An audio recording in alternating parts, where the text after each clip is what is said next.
College celebrates the career of a retiring professor. And our sports correspondent brings the latest in Bobcat basketball.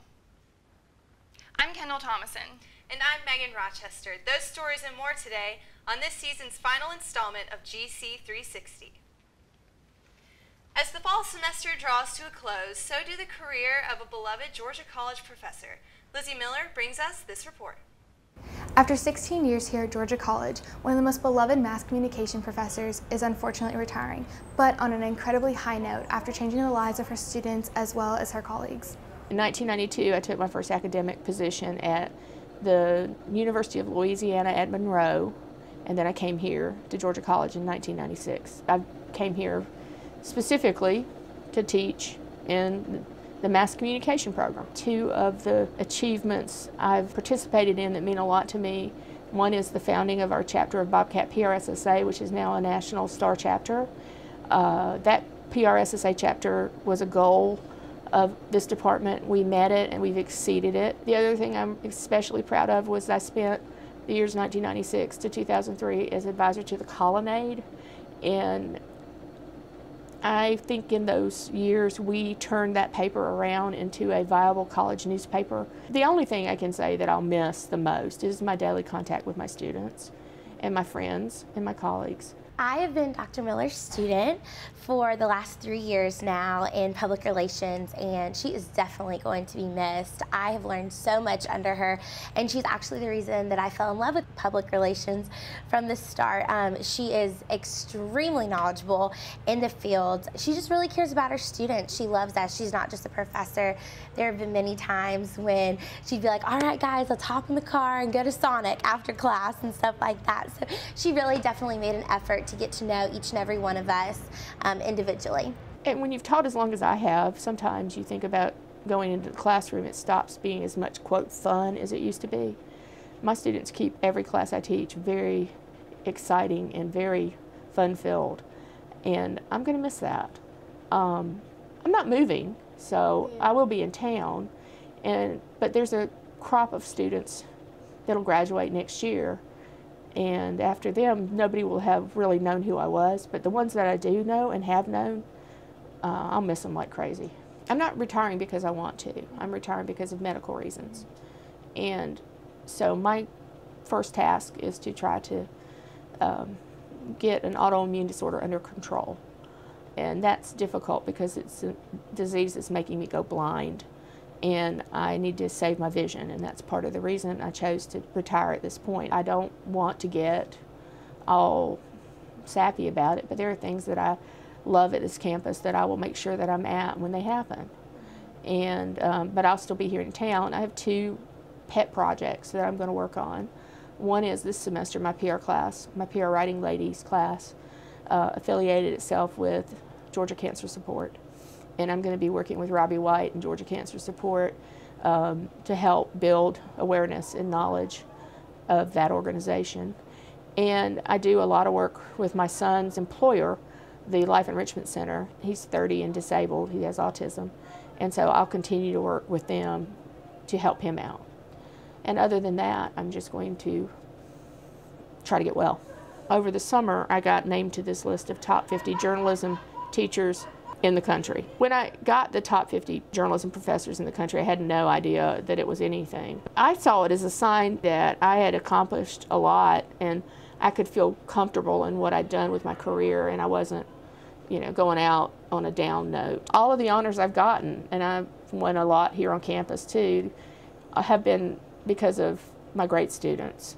And anything I tried to do in the classroom, I did for them, not for me. And so it's a little bit of icing on the cake at the end of my career to have this nice stuff said about me. I had my ad class do something called a 6-word memoir, and it was what 6 words best describe your life. And my 6 words are could be worse, could be raining.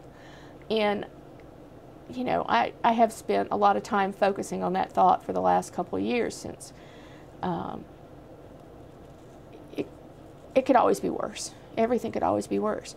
So love what you've got and treasure what you've got and make the best of it and smile and be thankful and keep on trucking. Even though Dr. Miller is not going to be here on Georgia College's campus, she's still going to be an active part in all of our lives.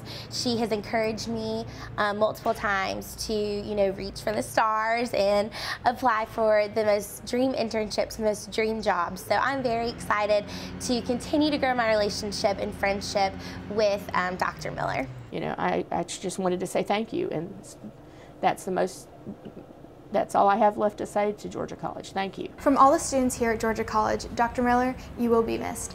From GC360, this is Lizzy Miller. Turning to national news, U.S. Ambassador to the United Nations, Susan Rice, failed to win over her harshest Republican critics in the U.S. Senate. Rice is a possible nominee for Secretary of State in President Obama's second term. After meeting with Rice at the U.S. Capitol, Senators John McCain, Lindsey Graham, and Kelly Ayotte said they have new questions. At issue are statements Rice made on national television days after the September 11th attack on the U.S. consulate in Benghazi, Libya. The comments suggested it was a spontaneous event arising from protests against an anti-Islam film rather than a premeditated attack.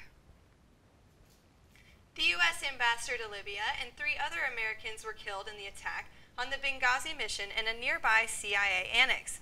Intelligence officials later said the attack was possibly tied to al-Qaeda affiliates.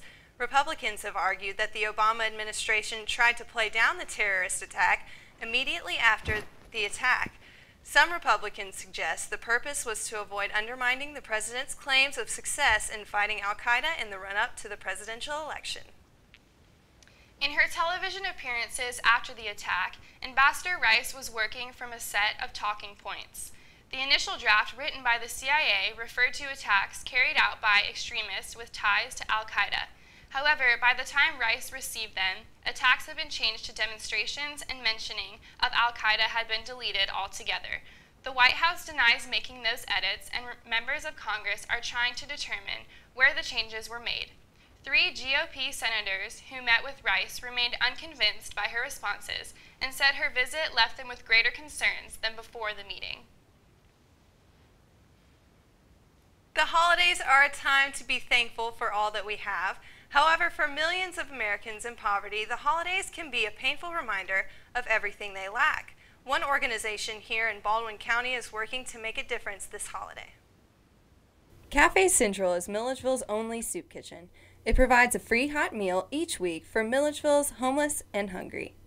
Cafe Central began through the work of Ann Bowen and her pastor, Jeff Simmons, of Church Central, located on South Wilkinson Street. Tim Thomas, the associate pastor of Freedom Church, tells us about the typical work week of a volunteer's work in the kitchen. It starts every week. We used to serve on Tuesdays. Right. We usually serve around about 400 other people on Tuesdays. It starts on Monday. We have some ladies that come in. Miss Ann Bowen, which I said is director of the soup kitchen. She comes in. They begin to prep the meal on Monday. Right. Then they cook everything on Tuesday morning usually. Okay. And so then we have volunteers come in about 9:30 to set up. Then about 10 o'clock, more volunteers come in. 11 o'clock, then we begin to serve. One of the reasons it's called a cafe is because we don't want them to go through a buffet line. We want to serve them. So they come in and sit.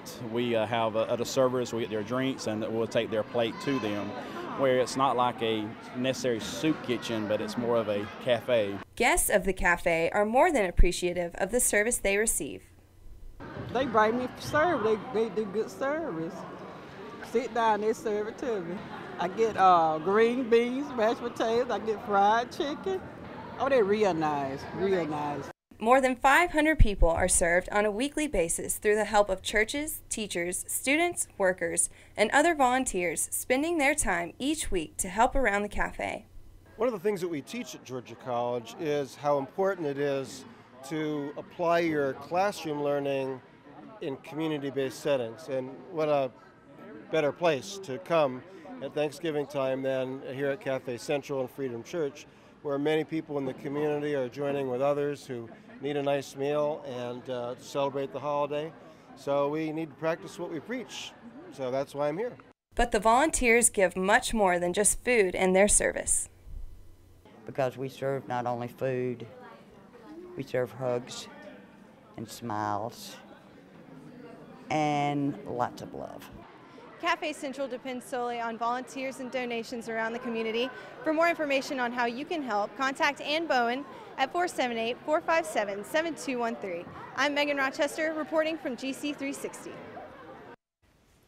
We'll be right back. The Georgia College Theater Department is offering aspiring directors a chance to show their skills. For more, we're joined by Drew Godsey. Thanks for joining us today, Drew. No problem. Glad to be here. So can you tell us a little bit more about the directing scenes?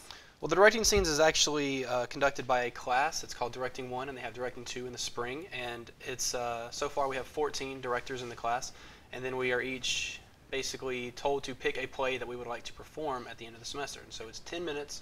We all pick either a 10-minute play or condense a play or pick 10 minutes section out of a play, and then basically perform it as our final grade at the end of the semester. That's awesome. What was the process of finding your actors for your individual play? We actually have a huge audition with just about everyone in the theater department and a lot of people that are not in the theater department. We had the auditions, it was during the Birds, it was a long time ago, I cannot remember the exact date, but basically everybody comes up, fills out a sheet of paper that says how tall you are, what you look like, you know, what your schedule is, and then everybody does a 1-minute monologue in a row, and then all the actors leave, and then the directors get together and figure out who they want to call back to see more of for their characters. And then they all come back and we do callbacks again, and then everybody leaves again, and the directors sit in a circle and basically just beat each other over what actors they want. So then once you found your actors, what was the rehearsal process to put it together? The rehearsal process for me in particular was quite difficult because I have the largest show. I have 7 actors and myself, and just getting 7 people together at the same time is pretty hard. But 3 of them were in one show, and then I was in a show as well, Proposals. And so just being able to actually coordinate everyone is probably the hardest part. But we got it. We got together at least once a week and just ran the show over and over and over again. And then we met with the lighting designer, which is also a student from the directing class, Tyler Voiles, and then Justin Harrison, and then both are the lighting designers. And then I myself was the props master, got all the props for all the shows. And we have a sound designer as well. Madison Janad was the sound designer, and Trey and Troy Hensley and Trey Barnett were the sound designers. And they got everyone together, and they came to the rehearsals and watched, see what we needed. And then basically Amy Penny is the teacher. She's the head director. Basically, she oversees everything. She came to at least one rehearsal of every director to see if there was anything crazy wrong to tell us to fix it before the actual performances. So, what was the most difficult process during this assignment? Oh, probably for me personally was cutting the scene down. It has to be 10 minutes, and if you go over 10 minutes, 1, your grade is, hurt because this is an assignment, and 2, you don't want to have that long. If all 7 of those shows go over 10 minutes, then it's going to be really long for the audience sitting there. So mine was definitely trying to keep the funniest parts of my show, but still cutting enough to make it only 10 minutes. It's still about 11 and a half, so don't say anything. And when can we see these 10-minute performances? All of them, well, half of them are happening tonight, Thursday the 29th at the Black Box Theater at 8 o'clock. Totally free, by the way, so you have no excuse. The first 7 are performing tonight, and then the other 7 are performing tomorrow, Friday the 30th, and then we will have a 10-minute intermission after the 4th show on each night. That's awesome. So it's have fantastic. You enjoyed the overall process? Oh, of course. It's the funnest thing that I think I've ever done here, by the way. So the fact that I got to be in Proposals and then go to direct my own show after being directed by Iona was really fun. And it's really fun because it's a lot of the actors' first things that they've ever done, and this is a very easy thing to get your feet wet in theater before and a lot of non-theater majors also come up and do directing scenes. We have Natalie Sharp isn't a theater major, but she was in Proposals and is in directing scenes this semester as well. And it's just really great because it's a very easy way to get involved in the theater department and to find out if it is something that you like, to see if you want to actually audition for a main stage show next semester and stuff like that. Do you think your classmates have felt the same way, if they've enjoyed it as well? Oh, I know all of them have enjoyed it so much. We still have class. It's Monday and Wednesday at 2 o'clock, and we all meet and just talk about how awesome our actors are and how great the rehearsal process is going. And Amy Penny is there, and she just relishes in the fact that we love it so much, and we problem solve. One director might come up and say, I have one actor that just can't get this moment. What do you think we should do? And all the directors basically compile our ideas to figure out how to better get that actor to grasp that they need to be this emotion at that time instead of this emotion. And we all the directors go look at everybody else's to give notes. Like I had Sarah Michael come to mine, and I went to hers, and we exchanged notes on what the actors did right, what needed more work, a little bit more concentration on, and what was just fantastic. And it's a big group effort, really. It's individual shows, but it's 14 individual shows as a whole. So it's a really big group family effort. So. Right. Awesome. Well, we're looking forward to see it. Thank you for joining us today. Thank you. We'll be right back after this quick break. And now for our weekly look at what you can expect in the latest issue of the Colonnade. We're joined by Arts and Entertainment Editor Anna Morris. Thank you so much for joining us. No problem. So tell us a little bit about what your job entails at the Colonnade. Well, I'm the Arts and Entertainment Editor, and so what that means is I cover anything that's theater related, dance related, music department, just anything that entertains, basically. I assign my stories, and my writers go and write them for me, and then I edit them and put my section together. So, but I started out as a writer and then became the leisure editor, and now for my final year here, I'm the Arts and Entertainment Editor. So, what do you think the biggest challenge has been for you being the editor? Probably managing writers. As leisure editor, I managed one writer because the page was so small and I didn't really have to deal with, I usually wrote one article and then another person wrote the other one. So I usually manage about 5 different writers, and it's a new experience for me having to kind of delegate who's going to write what and who I think is good at writing certain things. So you pick the topics for your writers, and then they go out. They don't bring ideas to you necessarily. They're allowed to bring ideas to us, but usually we get the ideas for them. I have the easiest job as far as getting ideas because I have the theater schedule and I have the music department schedule, so it's all laid out for me. It's just about, I do previews for certain shows and I cover certain shows, and we've done Q&As with actors and actresses. So, what have been some of the projects that you did over the semester? I think my biggest project that I did was I did a full page spread on the birds. That was a couple months ago, and I did my favorite part of that was we did a Q&A with the makeup artist. And so we did a picture spread. It was 6 different pictures going through the process of one of the actors and like all the makeup that he had to put on. So I thought that was interesting, and we covered the play, and there were great photos that our photographer Kendall Wade took for us. So great. Can you tell us about, this is your last issue, right? This week? It is, finally. What can we expect in it? Well, in my section, I'm doing a preview of the Nutcracker.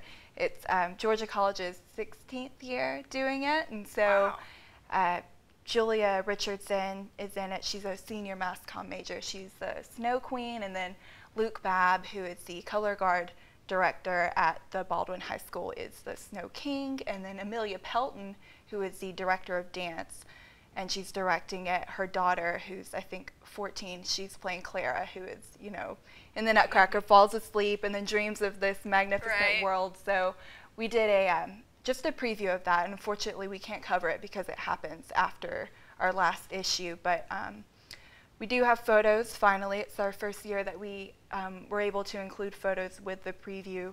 They were doing a little rehearsal over at the dance studio, so our photographer was able to get photos of that. But just getting the word out there about, you know, the Nutcracker, and that people should go out and see it because I think it's going to be fantastic. So. Oh yeah, I'm sure it's been a fun job. That's always, you know, the first page that it gets turned to, you know, the entertainment side of things. So great, thank you so much for your input. We're really excited to see this week's issue. No problem, thank you. All right, and 3 accusers have come forward with claims they have underage sex with Kevin Clash, the former Elmo puppeteer from the popular PBS show Sesame Street. The latest accuser, labeled John Doe in the complaint, said Clash identified himself as Craig, plied him with alcohol, and engaged in sexual activity in his Manhattan apartment. A spokesperson for Clash did not immediately respond to the request for comment. Black Friday shopping is a popular tradition in the U.S. for day after Thanksgiving shopping deals, but shopping doesn't come without peril. One shopper pulled a gun on a man who punched him in the face while standing in line at a Sears store in San Antonio, Texas. Another man was caught on video threatening to stab anyone that came too close to him in line at a Kmart in Sacramento, California. Black Friday violence on the day after Americans celebrate being thankful for what we already have. We'll be right back with sports and entertainment. And now for the latest in sports news, we go to our correspondent, Colin Shirley. Evening, guys, and welcome. I'm Colin Shirley here reporting for the last episode of this semester's GC360 News team. Tonight, our men's Bobcats basketball team plays Clark Atlanta, and they're getting ready right now. The stands are a little bit empty behind me, I'm aware, but as fans soon filter in, it's going to be a fantastic game. If you guys weren't able to make it out, we've got some fantastic footage for you here, and we hope you enjoy it. Even from the jump ball, the Bobcats started off strong. Our offense was on the ball, and we made sure to drive it to the goal time and time again. Our twos were consistent enough to make sure that we had a decent lead, but not enough threes were made to give us a nice margin of safety. The Clark Atlanta team was able to increase their defense as we went through the game and brought it to a nice, close score as we came into halftime. For the second half of the game, Colin's tips for victory would recommend that we increase our three-point shooting in order to make that gap even greater and succeed in bringing home the first home game victory as opposed to a loss. We'll see how it goes in this second half of one of the most intense Bobcats game I've seen to date.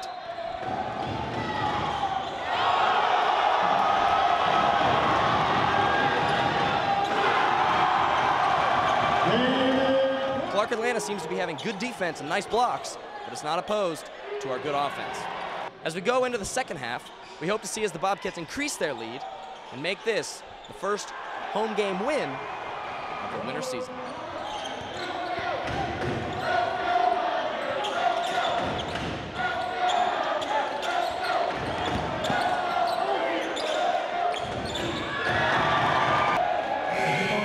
As the final buzzer fills the air, the Bobcats have clinched the first home game victory, 61-53. Way to go, Bobcats. If you weren't able to make this game, make sure to come out to the rest as they continue throughout the winter holidays. Until next semester and throughout the rest of the years here at Georgia College, I'd like to wish you all a very nice and happy sports career here in Milledgeville. Colin Shirley out. You guys take care. All right, guys, so again, I'm Colin Shirley, and this is my lovely entertainment partner here, and Nikki Houston. So I'm going to give you just the general stuff that's what's happened in the world of sports, for the fact that I'm sure with the break right around the corner, you've been keeping up. And so first off, I'd like to say that the SEC championship is right around the corner, and if you didn't see it, UGA stomped on the different team in the league. I forget, and I apologize for that. The Falcons also won this week. We won against the Tampa Bay Bucks, which was fantastic. Another good win. If we keep that up, we're going to do well against the Saints, which play tonight. The Hawks are 9-4, which is great for the fact that, you know, last season we were a little bit shaky, and this one we're doing much better and being much more consistent. And then finally, for the one last professional nugget of information, the Braves. We've made 2 changes to our roster this year, and one of them is that we got B.J. Upton, and we bought him for $75 million. And then the other one is that we got rid of David Ross, our backup catcher. And so we hope this year that we can get a lot of home runs. Every year, Georgia College chooses one member of the student body to honor with an award for excellence in writing. Alex Maurice went to find out more about this year's winner. On Friday, November 16th, the Library Museum Education Room was host to the Margaret Harvin Wilson Writing Award. And we're here today to celebrate the 5 finalists for the $1,000 Wilson Writing Award. This is a competition open to Georgia College students in the arts and humanities and sciences who can submit short story or poetry or play for this award. Each of the 5 finalists had the opportunity to go up to the podium and read an excerpt from the story that landed them in this prestigious position. I was able to talk to a couple of the finalists about their feelings prior to the presentation of the award. Very nervous, but humbled that I'd even been considered to be a finalist. So. I was extremely surprised to get that email one morning saying that I was a finalist, but yeah, I'm very nervous right now. I just looked at myself in the mirror and pretty much just read to myself, just read over my story so many times, really finding the right tone and right approach to go with this story that the audience would be expecting to hear when they read it for themselves. Michaela Avila was shocked when she heard that she was in fact the winner of the Margaret Harvin Wilson Writing Award. I'm still having a hard time believing that I've won anything. So this is the first contest that I've entered on a college level, so being a winner is kind of stunning. This was Riley Edgar's second year as a finalist, and now that it's over, she says she feels a weight has been lifted off her shoulders. I honestly feel relieved. I had a good competition this year, and I'm very happy for my friend Michaela for winning the $1,000. The Margaret Harvin Wilson Writing Award is in its third year and encourages all students to come out and participate. This has been Alex Murias reporting for GC360. That's all the time we have for this week. Be sure to keep up with us on Facebook and Twitter, as well as Instagram and YouTube pages. We're going on a break for the rest of the year, but GC360 will return next semester with a new season. If you're interested in joining our team, go to www.gc360news.com for more information.